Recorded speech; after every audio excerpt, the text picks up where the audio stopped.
लेखक कहते हैं, मैं आपको ऐसा कोई भी आध्यात्मिक सत्य नहीं बता सकता जो आपके अंतःकरण के गहराई में पहले से ही विद्यमान ना हो और जो आप पहले से ही ना जानते हो। मैं तो आपको बस उसे याद दिला सकता हूँ जो आप भूल गए हैं। नमस्कार दोस्तों, मैं अमित राय और स्वागत है आपका मेरे all books review YouTube channel पर। इस चैनल पर हम सारी अच्छी और पॉपुलर बुक्स का रिव्यू करते हैं और उस बुक से मिली सारी बेस्ट लर्निंग को सिंपल एंड ईजी वे में आप तक पहुंचाते हैं, ताकि इन लर्निंग्स को आप अपने हर फील्ड के हर सेक्टर में अप्लाई करके अपने काम के साथ साथ खुद को भी सिंपल एंड ईजी वे में ग्रो कर सके। So guys, let's start with my first book, the power of now, written by Eckhart Tolle.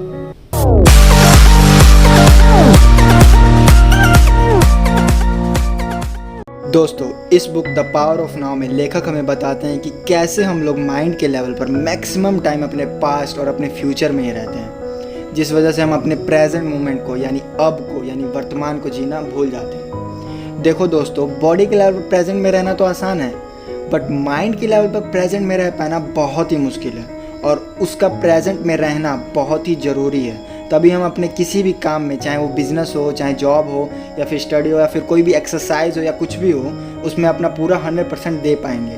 दोस्तों, जब हम बॉडी और माइंड दोनों के लेवल पर प्रेजेंट में रहना सीख लेते हैं तो हम किसी भी बड़े से बड़े काम को, किसी बड़े से बड़े सिचुएशन को आसानी से हैंडल कर सकते हैं। दोस्तों, इस पूरी बुक में उनका पूरा फोकस इसी पर है कि वो क्या क्या स्टेप्स हैं जिसे फॉलो करके हम लोग माइंड के लेवल पर भी प्रेजेंट में रह सकते हैं, क्योंकि अब में जीने को ही जीना कहते हैं। दोस्तों, वैसे ये एक स्पिरिचुअल बुक है और इसमें स्पिरिचुअल एनलाइटनमेंट के बारे में बात की गई है, यानी आत्मज्ञान के बारे में बात की गई है। अब तो सबसे पहला क्वेश्चन तो ये उठता है कि ये स्पिरिचुअलिटी क्या है, ये आत्मज्ञान क्या है। आपको टेंशन लेने की कोई ज़रूरत नहीं है, ये सब आपको जानने को मिलेगा इसी वीडियो में। आपको बस इतना करना है कि हमारे साथ लास्ट तक इस वीडियो में बने रहना है और ऐसी और भी अच्छी और पॉपुलर बुक्स की रिव्यू के लिए आप मेरे इस चैनल को सब्सक्राइब कर सकते हैं और इन फ्यूचर कोई भी वीडियो मिस ना हो उसके लिए बेल आइकन को प्रेस कर सकते हैं। और हाँ, अगर ये वीडियो आपको अच्छा और इन्फॉर्मेटिव लगे तो इसे लाइक करके मेरा मोटिवेशन बढ़ा सकते हैं, ताकि इसी कंटिन्यूटी के साथ मैं आगे भी वीडियोस लाता रहूं। और हाँ, इस वीडियो से रिलेटेड अगर आपका कोई भी सवाल हो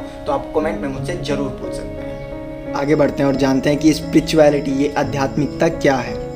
अगर अकॉर्डिंग टू गूगल बात करें तो आपको उस पर स्पिरिचुअलिटी के बहुत सारे डेफिनेशन मिल जाएंगे। ज़्यादातर केस में स्पिरिचुअलिटी या आध्यात्मिकता का नाम सुनते ही हमारे माइंड में किसी गॉड, किसी ईश्वर, किसी अल्लाह से जुड़ना या किसी पूजा पाठ या किसी धार्मिक विधि विधान से जुड़ना आ जाता है, उसकी इमेज बन जाती है हमारे माइंड में। लेकिन ऐसा कुछ भी नहीं है। मैं ये नहीं कह रहा इसका मतलब कि गूगल पे लिखा हुआ कोई डेफिनेशन गलत है या आपका कोई इमेजिनेशन गलत है। मैं यहाँ कोई सही गलत प्रूफ करने के लिए नहीं बैठा हूँ। मैं बस आपको इतना बता सकता हूँ कि लेखक ने अपने इस book the power of now में स्पिरिचुअलिटी का मतलब किसी गॉड, किसी ईश्वर या फिर किसी अल्लाह से जुड़ना या फिर किसी पूजा पाठ या फिर किसी धार्मिक विधि विधान से जुड़ना नहीं लिखा है, बल्कि खुद से जुड़ना, अपने आप से जुड़ना, अपने आप को जानना, अपने ट्रू रियल सेल्फ एग्जिस्टेंस को जान पाने से है। मैं अगर आपको सिंपल एंड इजी वे में समझाऊं तो स्पिरिचुअलिटी या आध्यात्मिकता का अर्थ इसके नाम में ही छिपा है। अपनी आत्मा का अध्ययन करना ही आध्यात्मिकता है। शायद मुझे नहीं लगता कि अब इससे भी सिंपल एंड इजी वे में आपको कोई समझा सकता है कि ये स्पिरिचुअलिटी या आध्यात्मिकता क्या है। दोस्तों, इस पूरी वीडियो में हमने ये सीखा कि ये स्पिरिचुअलिटी क्या होती है, ये आत्मज्ञान क्या होता है। हमने इस वीडियो में ये भी जाना कि कैसे बॉडी और माइंड दोनों के लेवल पर प्रेजेंट में रहा जाए। जब हम बॉडी और माइंड दोनों के लेवल पर प्रेजेंट में रहना सीख लेते हैं तो हमारे लिए कोई भी बड़ी से बड़ी प्रॉब्लम हो, बड़ी से बड़ी सिचुएशन हो, उसे हम ना आसानी से हैंडल कर सकते हैं। दोस्तों, हमारी सारी प्रॉब्लम्स का सॉल्यूशन हमारे पास ही है। हमें ज़रूरत है तो बस अपने अंदर झांकने की। हमें अपनी प्रॉब्लम्स के लिए किसी धार्मिक स्थल पर या धार्मिक स्थान पर जाने की कोई ज़रूरत नहीं है। अगर जाना ही है किसी धार्मिक स्थल पर तो वहाँ कुछ मांगने के लिए मत जाइए, अपनी प्रॉब्लम्स के सॉल्यूशन ढूंढने के लिए मत जाइए। वहाँ पे भगवान को धन्यवाद, अपने भगवान को धन्यवाद देने के लिए जाइए कि भगवान जो कुछ भी आपने मुझे जीवन में दिया उसके लिए बहुत बहुत धन्यवाद। वो बहुत कुछ है। हम लोग मैक्सिमम टाइम अपने से ऊपर के लेवल को देखकर ये कोसते रहते हैं कि भगवान ने उसको ये दिया, मुझे ये नहीं दिया, भगवान ने उसको इतना पैसा दिया, मेरे पास पैसा नहीं दिया, भगवान ने उसको ये पोस्ट दिया, मुझे नहीं दिया। अरे कभी अपने से नीचे के लोगों को तो देखिए कि उनके पास क्या नहीं है और भगवान ने आपको इतना काबिल बनाया है कि आप उनकी मदद कर सकते हैं। तो खुश रहिए भगवान से और भगवान को धन्यवाद दीजिए। अगर धार्मिक स्थान पर जाना है तो वहाँ जाकर कुछ मांगिए मत उनसे।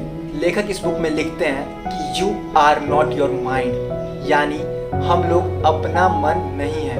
कहने का मतलब ये है कि जो भी हम सोचते हैं ना कि मैं ऐसा हूँ, मुझे ये चीज़ें पसंद हैं, मुझे ये चीज़ें अच्छी लगती हैं, मुझसे कोई इस तरीके से बात करता है तो मैं बहुत ही गुस्सा हो जाता हूँ, मुझसे कोई इस तरीके से बात करता है तो मुझे बहुत ही बुरा लग जाता है, या ऐसे कोई मुझसे बात करे तो मुझे बहुत अच्छा लगता है, या मैं इस नेचर का हूँ या मैं उस नेचर का हूँ। ये सब हम लोग का माइंडसेट है, और ये माइंडसेट हम लोगों ने ना किसी नॉलेज के बेस पे या किसी एक्सपीरियंस के बेस पे बना रखा है। रियल में ये हम लोग हैं ही नहीं। हम लोग तो उस माइंड के भी पीछे हैं, उस मन के परे हैं हम लोग। जो रियल में मैं है, जो रियल में हम हैं, वो उस मन के भी पीछे हैं। और लेखक ने अपनी बुक में यही बताया कि कैसे उस मन के पीछे उस मैं तक पहुँचे, उस आत्मज्ञान तक पहुँचे।